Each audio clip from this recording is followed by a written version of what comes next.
I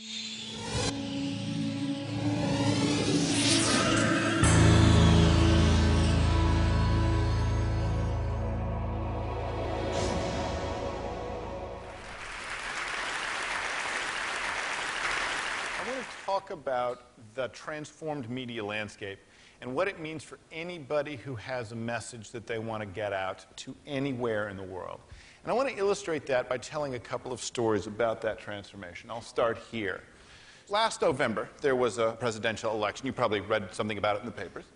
And there was some concern that in some parts of the country there might be voter suppression. And so a plan came up to video the vote.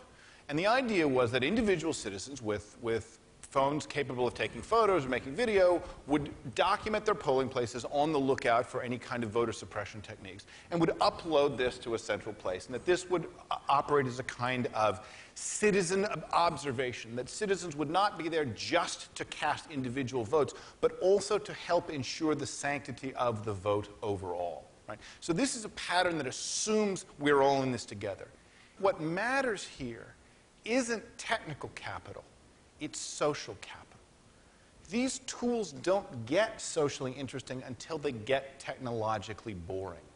It isn't when the shiny new tools show up that their uses start permeating society. It's when everybody is able to take them for granted. Because now that media is increasingly social, innovation can happen anywhere that people can take for granted the idea that we're all in this together.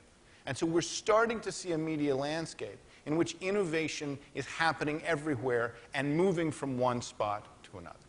That is a huge transformation. Not to put too fine a point on it, the moment we're living through, the moment our historical generation is living through, is the largest increase in expressive capability in human history. Now, that's a big claim. I'm going to try and back it up. There are only 4 periods in the last 500 years where media has changed enough to qualify for the label revolution.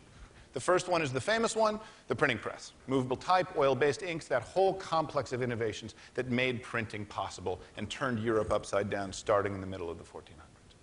Then, a couple of hundred years ago, there was innovation in two-way communication, conversational media. First the telegraph, then the telephone. Slow, text-based conversations, then real-time voice-based conversations. Then about 150 years ago, there was a revolution in recorded media other than print. First photos, then recorded sound, then movies, all encoded into physical objects. And finally, about 100 years ago, the harnessing of electromagnetic spectrum to send sound and images through the air, radio and television.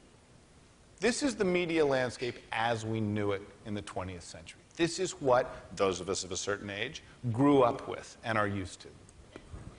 But there's a curious asymmetry here. The media that's good at creating conversations is no good at creating groups, and the media that's good at creating groups is no good at creating conversations. If you want to have a conversation in this world, you have it with one other person. If you want to address a group, you get the same message and you give it to everybody in the group, whether you're doing that with a broadcasting tower or a printing press. That was the media landscape as we had it in the 20th century. And this is what changed. This thing that looks like a peacock hit a windscreen is Bill Cheswick's map of the internet. He traces the edges of the individual networks and then color codes them. The internet is the first medium in history that has native support for groups and conversation at the same time. Whereas the phone gave us the one-to-one pattern, and television, radio, magazines, books gave us the one-to-many pattern. The internet gives us the many-to-many pattern. Right? For the first time, media is natively good at supporting these kinds of conversations. That's one of the big changes. The second big change, right, is that as all media gets digitized, the internet also becomes the mode of carriage for all other media, meaning that phone calls migrate to the internet, magazines migrate to the internet, movies migrate to the internet. And that means that every medium is right next door to every other medium. Right? Put another way, media is increasingly less just a source of information and is increasingly more a site of coordination, because groups that see or hear or watch or listen to something can now gather around and talk to each other as well. Right?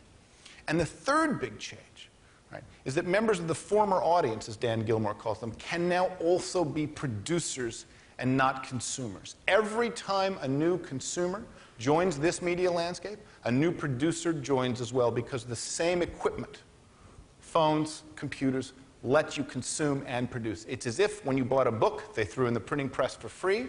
It's like you had a phone that could turn into a radio if you pressed the right buttons. Right? That is a huge change in the media landscape we're used to. And it's not just internet or no internet. Right? We've had the internet in its public form for almost 20 years now. And it's still changing as the media becomes more social. It's still changing patterns, even among groups who know how to deal with the internet well. Second story. Last May, China in the Sichuan province had a terrible earthquake, 7.9 magnitude, massive destruction in a wide area, as the Richter scale has it. And the earthquake was reported as it was happening. Right? People were texting from their phones. They were taking photos of buildings. They were taking videos of buildings shaking. They were uploading it to QQ, China's largest internet service. They were Twittering it. Right? And so as the quake was happening, the news was reported. And because of the social connections, right, Chinese students coming elsewhere and going to school, or businesses in the rest of the world opening offices in China, right, there were people listening all over the world, hearing this news. The BBC got their first wind of the Chinese quake from Twitter. Twitter announced the existence of the quake several minutes before the U.S. Geological Survey had anything up online for anybody to view. The last time China had a quake of that magnitude, it took them 3 months to admit that it had happened. Right? Now, they might have liked to have done that here, rather than seeing these pictures go up online. But they weren't given that choice, because their own citizens beat them to the punch. Even the government learned of the earthquake from their own citizens, rather than from the Xinhua news agency.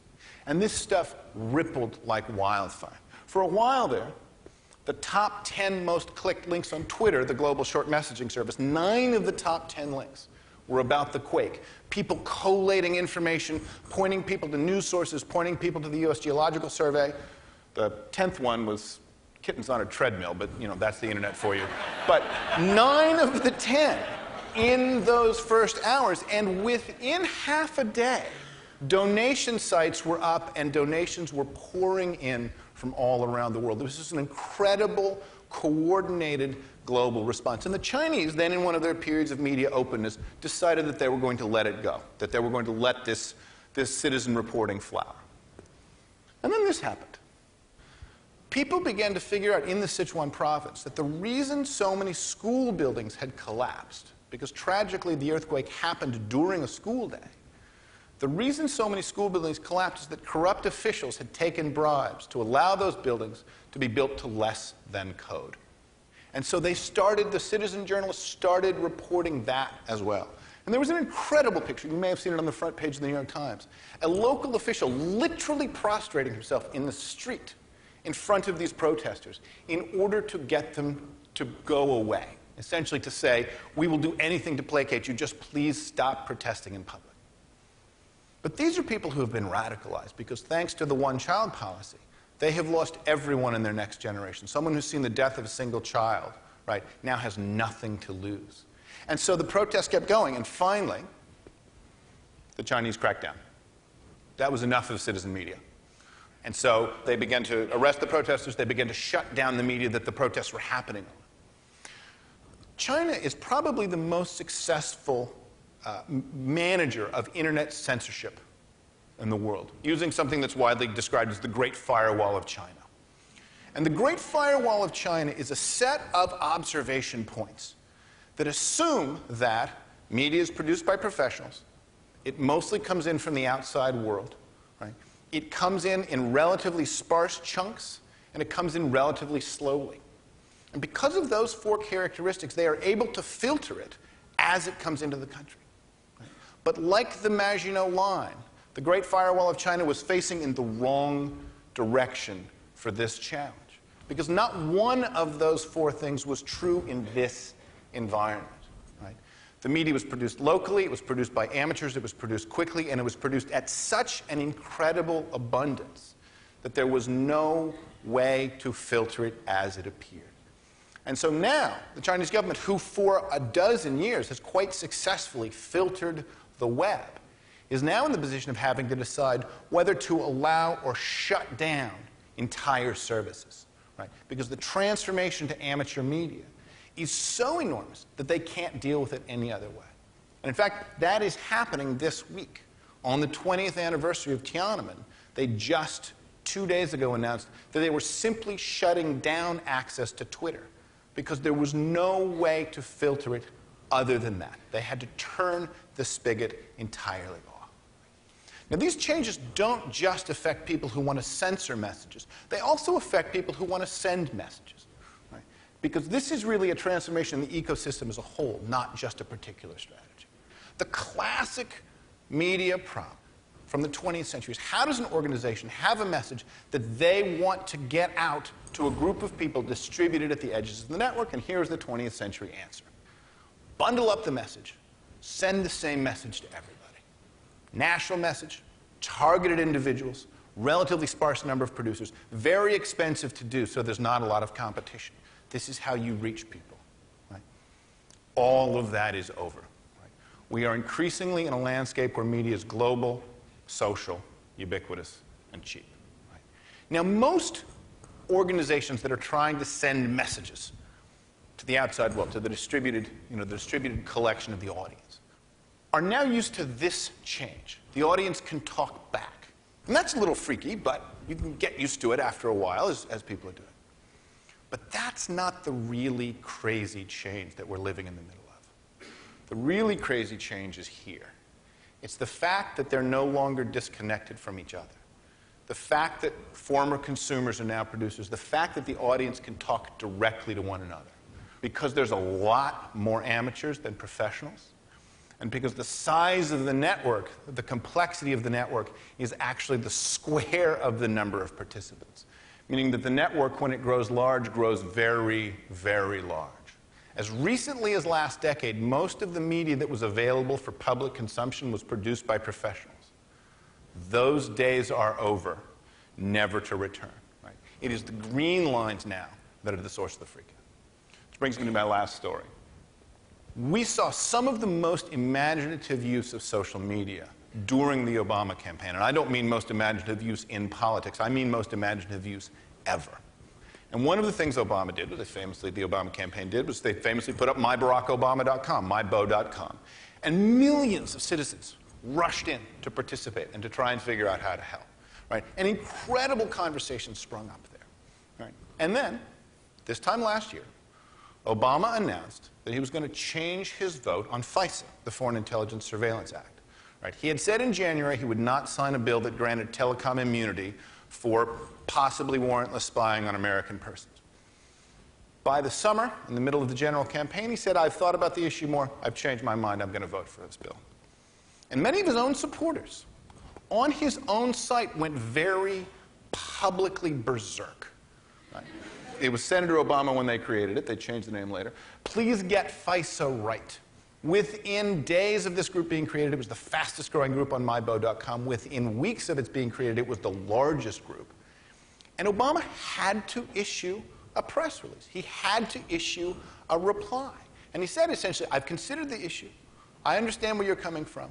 But having considered it all, I'm still going to vote the way I'm going to vote, but I wanted to reach out to you and say, I understand that you disagree with me, and I'm going to take my lumps on this one. Right? This didn't please anybody, but then a funny thing happened in the conversation. Right? People in that group realized that Obama had never shut them down. Nobody in the Obama campaign had ever tried to hide the group or make it harder to join, to deny its existence, to delete it, to take it off the site. They had understood that their role with mybo.com was to convene their supporters, but not to control their supporters. And that is the kind of discipline that it takes to make really mature use of this media. Media, the media landscape that we knew, as familiar as it was, as easy conceptually as it was to deal with the idea that professionals broadcast messages to amateurs, right, is increasingly slipping away. In a world where media is global, social, ubiquitous, and cheap, in a world of media where the former audience are now increasingly full participants. Right? In that world, media is less and less often about crafting a single message to be consumed by individuals. It is more and more often a way of creating an environment for convening and supporting groups. And the choice we face, and I mean anybody who has a message they want to have heard anywhere in the world, isn't whether that's the media environment we want to operate in. That's the media environment we've got. The question we all face now is, how can we make best use of this medium, even though it means changing the way we've always done it? Thank you very much.